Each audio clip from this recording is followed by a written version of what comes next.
In this lecture, we are going to add a free Image CDN to our website. As usual, go to Plugins and then select Add New. Search for Jetpack, or you can find it by default in this location. Click on Install Now and then click Activate. Once you activate this plugin, you need to connect this to WordPress.com. To connect it to WordPress, you need an account in WordPress.com website. Log into WordPress.com, click Approve, then select Start with Free. You will be taken to the dashboard page. Now come to Settings, disable all the other features except Speed Up Images and Photos. You can notice that I have disabled all the other features, or in other words, I haven't enabled any other feature.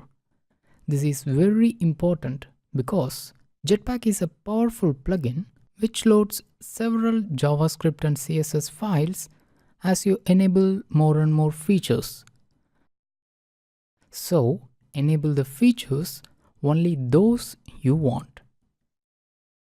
In our case, for page speed, you don't need any other feature except this Speed Up Images and Photos.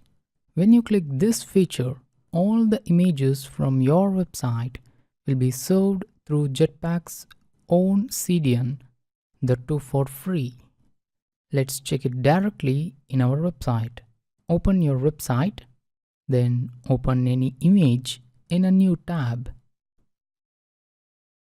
You can see that the image is not served from my own domain.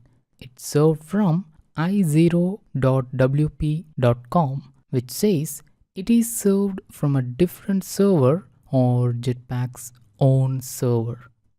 This is how we can speed up the loading of images that are hosted on our own website. So, you have added a free image CDN in your website. In the next lecture, let's see how you can add a free total CDN for your entire website other than images.